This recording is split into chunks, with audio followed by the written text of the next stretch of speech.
Scott Tibbs, who's an attorney and a jurist, is the sole voting member of the Codex Alimentarius Commission, who represents non-governmental agencies, NGOs, and health freedom interest, and focuses on countering the Commission's attempts to limit individual freedom of choice in health matters. This is a demonstration of Wirecast. A legal columnist for several publications. He's also edited a book called Codex Alimentarius Global Food Imperialism. So you're sitting with these people. You know the truth. Take us through and tell us, why should we be concerned about Codex? What's the game? Who's behind it? Who are the people in front, and who are the mouthpieces for the people behind? Okay. First of all, the Codex Alimentarius Commission is a demonstration of international body that was formed under the auspices of the Food and Agricultural Organization as well as the World Health Organization back in 1963. And as a lot of your listeners already know, it's been progressing in promulgating various standards related to different issues. It has some 27 committees at present and some working groups underneath those committees. And these various committees deal with different issues such as food and fisheries, food additives, this is a demonstration of Wirecast. Food labeling. The one that particularly struck the National Health Federation's interest was the one that the committee particularly known as CCNF-SDU, which is a rather obnoxious acronym for Codex Committee on Nutrition and Foods for Special Dietary Uses. This is the committee hosted by the government of Germany that meets annually in Germany, usually in Bonn, or around Bonn, but this year it'll be in Dusseldorf, that has set forth a standard for vitamin and mineral food guideline that most concerns your listeners. And that's what we've been fighting and trying to alter for all these years. And it's still in process, by the way. But in terms of your other questions, who's behind it, what's, and perhaps even beyond what's the agenda, the ostensibly, and it may surprise some of your listeners to hear this, Codex actually was formed for a noble reason. It was formed for two purposes. One, to protect consumer health. And number two, it was to eliminate barriers to trade. Those are two goals that are actually quite laudable. The problem is that, like with so many agencies and so many governmental bodies, they get captured by various special interests. And in this case, they were captured, or Codex, in my opinion, has been captured. Certainly some of the committees have been captured by pharmaceutical interests who don't want to see the natural alternative competition that has arisen in the past many, many decades, but certainly more recently in the past with growing demonstration of Wirecast. So this is their way of suppressing it.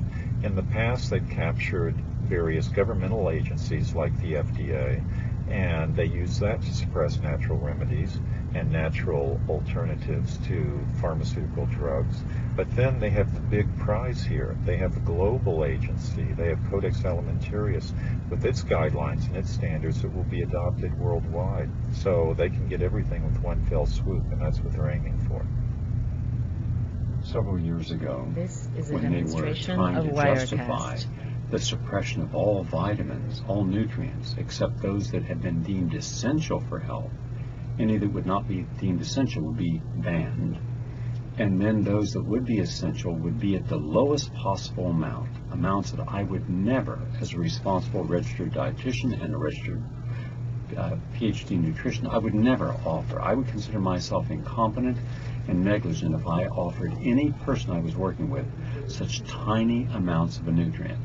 So what I did when I heard that they were going to do an assessment of, how high nutrients should be, and I had already gotten word that they were going to make it very, very low, I prepared 543,000 abstracts in peer-reviewed journals on the safety, chemistry, and efficacy of vitamins and minerals. Every one of those abstracts came from a peer-reviewed journal. So it wasn't a question of the quality of the information. And I sent it to them, asking would I be able to a demonstration of Wirecast. Defend higher dose usage. And that I also had a list of physicians, all board certified, who used higher doses, and even the studies that showed higher doses were much more efficacious and safe than anything currently used. They never even responded to me. That's typical. And I'm thinking, wow, but if you're from Monsanto, and you're from the foundation that Monsanto supports, and you're one of the people on the Codex committee from that foundation, suddenly you get to select the doctors to come in and say, well, we can't have the public health threatened by high doses, and there's toxic reactions. And no one's there to challenge them. People who have knowledge, expertise, and skills, such as myself, that could be a legitimate challenge to them and show, okay, this is what this person said, but now here's evidence to show that they're wrong. And it's not my opinion, here's the actual science. So it's my belief, and again, I'm not in that panel, so I don't know if my belief is objective or not. This is a But it's demonstration my of belief Wirecast. that it's a fixed game, that no matter what evidence is presented, you're all going to come up against the public, not you, but the rest are going to come up against the public's interest and for the pharmaceutical industry, with the end game being ban all vitamins except a tiny few, and then give tiny doses, so those will be virtually worthless, so that then we won't have a move towards natural health. We'll have people stuck where they have been, depending upon their doctor and the pharmaceutical company to give them their medicine for the cold, the flu, or anything else, instead of looking at a natural approach to this. That's one side. On the other side, they're trying to ban organic farming with this stupid and vile piece of legislation that the FDA commissioner just came in support of today on the food safety bill, which is a Trojan horse. It is so broad-based that it would virtually, by its dictate, it could determine compliance, and therefore all organic seeds, all heirloom seeds would be destroyed, and only Monsanto would rule all food.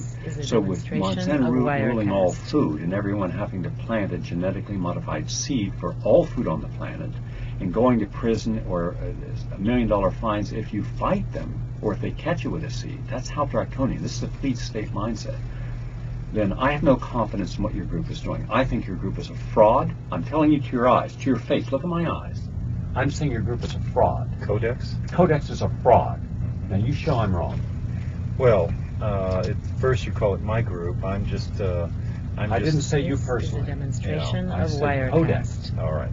is a self-serving, nihilistic component of taking control over our freedom of choice. Just deconstruct my argument. Show me where I'm wrong. The form is yours. I don't know if I want to show that you're wrong, other than I would like you to be wrong, but those are two different issues. One of the reasons we got involved, the National Health Federation got involved in the first place, and we kind of basically sneaked in under the radar and got accredited as the only INGO, International Non-Governmental Organization, that's for health freedom for demonstration of consumers. Wirecast. Only ones to be accredited by them, and they've regretted it ever since, has been to be the fly in the ointment and to hopefully make a change in things that have taken part. Yes, Codex has become a fraud because of the reason I just mentioned that before about the pharmaceutical interests gaining control. And there are, unfortunately, the people who attend these meetings and who really get to pass on the consensus. They don't really vote there. They just have consensus. The chairman or the chairwoman will look around the room and see who's spoken up in favor of something, who's spoken out against, and then give a passing nod to one side or the other and say, oh, we've reached consensus or we haven't. And those chair people have enormous power to decide that, subject to maybe some major opposition from some people. So as the INGO there for representing health freedom for consumers, we challenge this repeatedly. And yes, going back, some of the noble goals that I mentioned are, unfortunately, have turned into a fraud because of the people who were there. This is a And we're demonstration including of especially Wirecast. the European community representative, who is, I've had knockdown, drag-out fights with this guy on the floor of the Codex meeting about 4 or 5 years ago. I would have loved to have thrashed him to within an inch of his life, but I forgot my tape measure, so I couldn't do it. And this guy, hated my guts and vice versa. Now, those battles over the food supplements guidelines are set, and now they're trying to fill in the details. And this is where it's nihilistic, as you say, Gary, because look at some of the upper limits that they want to fill in there. They don't want niacin to be sold throughout the world at a level of any higher than 17 milligrams per capsule.